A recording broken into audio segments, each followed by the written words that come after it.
Pour monter les collecteurs Styleco, c'est très simple. Il vous suffit de présenter le couvercle au-dessus de la cuve avec la charnière du même côté que la poignée, comme ceci. Puis, pour le fermer, exercez une simple pression sur les bords et voilà, le collecteur est monté. Par sécurité, assurez-vous du clipage coin par coin.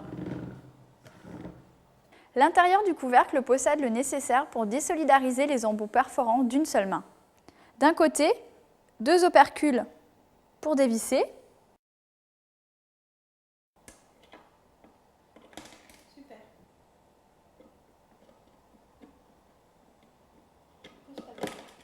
Voilà. Une grande ouverture centrale pour évacuer les déchets larges.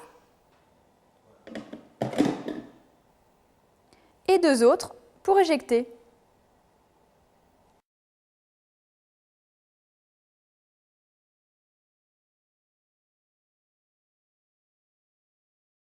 Alors c'est tout simple, la fermeture provisoire est assurée par un effet ressort, comme ceci.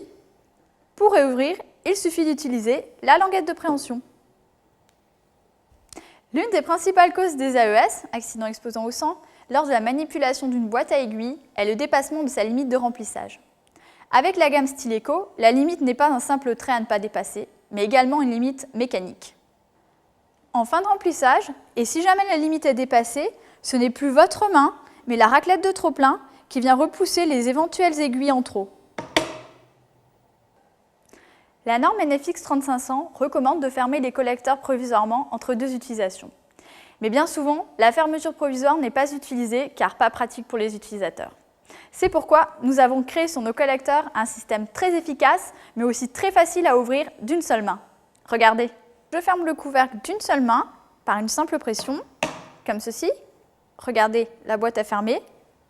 Puis, pour ouvrir, j'actionne la languette vers le bas, comme ceci, ce qui crée un effet levier. Et voilà, d'une seule main, elle s'ouvre.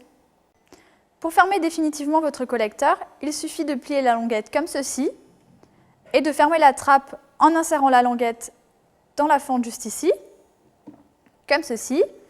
Puis pressez fortement sur la trappe. Vous entendez 2 clics qui assurent la fermeture définitive et complètement inviolable.